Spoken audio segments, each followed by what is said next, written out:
നിങ്ങൾ ഫെയറോ ഇൻവെസ്റ്റർ ആണോ? എങ്കിൽ നിങ്ങൾ പെനി സ്റ്റോക്ക് എന്താണെന്ന് കേട്ടിട്ടുണ്ടോ? ലൈക്ക് പെനി സ്റ്റോക്ക് എന്താണെന്ന് വെച്ച് കഴിഞ്ഞാൽ ഒരുപാട് കമ്പനീസ് സ്റ്റോക്ക് മാർക്കറ്റ് ലിസ്റ്റ് ചെയ്തിട്ടുണ്ട്. അതിൽ ചെറിയ ചെറിയ കമ്പനീസ് ഇത് സ്റ്റോക്കിനെ പറയുന്നതാണ് പെനി സ്റ്റോക്ക് എന്ന് വെച്ചാൽ. ചെറിയ ചെറിയ കമ്പനീസ് ആയതുകൊണ്ട് ഇനി ആ കമ്പനീസിൻ്റെ സ്റ്റോക്ക് പ്രൈസ് എന്ന് പറഞ്ഞാൽ വളരെ ചെറുതാണ്.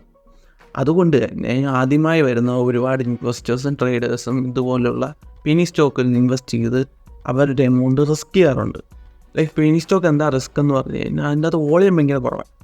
അതുകൊണ്ട് തന്നെ നമ്മളിപ്പോൾ കുറച്ച് സ്റ്റോക്ക് വാങ്ങിച്ച് വെച്ച് കഴിഞ്ഞാൽ നമ്മൾ വിൽക്കുന്ന സമയത്ത് അതിന് വേണ്ടിയുള്ള സെല്ലേഴ്സ് ഉണ്ടാകണമെന്നും സാധ്യതയില്ല.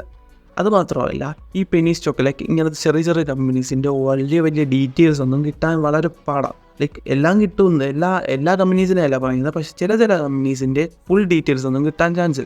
അതുകൊണ്ട് തന്നെ ഫണ്ടമെൻ്റലി അനാലിസിസ് ചെയ്യാൻ ഭയങ്കര പാടാണ്. അതുമാത്രമല്ല ഈ ചെറിയ ചെറിയ കമ്പനീസ് ആയതുകൊണ്ട് തന്നെ ഇതിൻ്റെ പ്രൈസ് എന്ന് പറഞ്ഞാൽ വളരെ ഫ്ലക്ച്വേറ്റിംഗ് ആയിരിക്കും. ലൈക്ക് കൂടിയും കുറഞ്ഞൊക്കെ ഇരിക്കും. അതുകൊണ്ട് ഇൻവെസ്റ്റ് ചെയ്യുന്ന എല്ലാവർക്കും പ്രോഫിറ്റ് മാത്രം ഉണ്ടാവണമെന്ന് ഒരു ചാൻസും ഇല്ല. പക്ഷേ പിന്നീട് ആ കമ്പനി ക്ലച്ച് പിടിച്ച് ഇറക്കി പൈസ 40 ഇരട്ടിയായിട്ട് തിരിച്ചു. ഇതുപോലെ ആവേശിലെ രംഗണ്ണനെ പോലെ ഒരുപാട് പേര് റിച്ച് ആക്കിയിട്ടുണ്ട്.